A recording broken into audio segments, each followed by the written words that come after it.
E aí pessoal, beleza? Bem-vindos a mais um resumão da lição. Aqui você encontra toda semana um resumo da lição dos adolescentes. Nessa temporada, a gente vai desvendar junto um segredo que por muito tempo foi guardado a 7 chaves. O segredo foi registrado num livro, só que está criptografado. A boa notícia é que a chave mestra vazou e quem quiser saber, o livro está aberto. Ah, mas deixa eu te adiantar uma coisa, tem segredo seu lá também. É isso mesmo. Qualquer um pode ler. Então, se eu fosse você, ia lá conferir antes de todo mundo para ver o que rolou e como é que vai desenrolar essa história toda. Não é clickbait, não. Tem mesmo um livro com segredos criptografados que estava fechado a 7 chaves e foi aberto. E nesse livro tem mesmo as verdades sobre você. Você já sabe que junto com o guia da lição da Escola Sabatina, a gente está estudando o livro Os Resgatados. E é desse jeito que ele descreve o tempo do fim.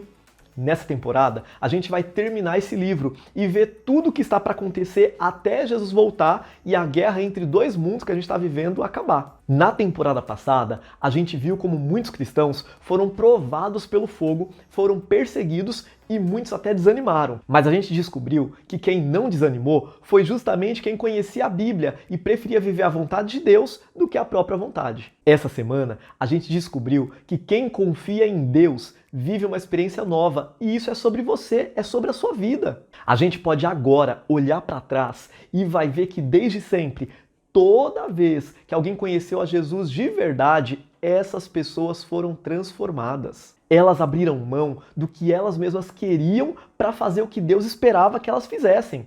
Elas entendiam que os próprios vacilos separavam elas de Deus e então elas pediam perdão. O jeito que elas tratavam os outros também mudava. Os orgulhosos ficavam mansos, os vaidosos e arrogantes se tornavam humildes. Ao invés de ficar falando só de si mesmos, dos seus problemas, das suas conquistas, dos seus sonhos, elas gastavam mais tempo falando sobre Deus e o que Ele tinha feito na vida delas. Essas pessoas mudavam total. Quem olhava para elas reconhecia que elas eram filhas de Deus e assim essa galera virava luz, virava referência para todo mundo. Só que hoje parece que as coisas estão meio diferentes. Se antes os cristãos mudavam o mundo, parece que hoje o mundo é que está mudando o cristão. Não é à toa que Paulo avisou pra gente não se ajustar ao algoritmo do mundo, mas deixar Deus transformar a gente de dentro para fora, mudando o nosso jeito de pensar para então mudar nossas atitudes. Parece até que Paulo já sabia que não ia faltar pressão para a gente imitar o comportamento e os costumes dos outros ao invés de fazer o que é certo. É muito difícil ficar firme quando a pressão é grande, eu sei. Mas fica ainda mais difícil se a gente começa a acreditar só no nosso coração e no que os outros dizem a nosso respeito. Quando isso acontece, a gente acaba vivendo a vida de outra pessoa, as expectativas de outras pessoas e os sonhos de outras pessoas também. Se eu começo a acreditar em tudo que os outros falam sobre mim e eu deixo o mundo decidir quem eu sou, fica muito mais fácil se perder. Porque vem um e fala que eu sou incrível, eu vou lá e acredito. Daí vem outro e fala que eu sou só mais um, acredito também. Vem um e fala que eu sou top, eu acredito. Vem outro e fala que eu não sou nada, eu acredito também. Só te digo uma coisa, para com isso. Não é a aprovação ou rejeição que determina quem você é, não. Você não é a soma dos likes que ganha, nem dos haters que incomoda. Você tem que saber quem é para não depender da opinião dos outros ou da aprovação dos outros para estar bem com Deus. No livro Os Resgatados, a gente descobre que tem muita gente que é levada por sentimento, por emoção e pelo que os outros falam.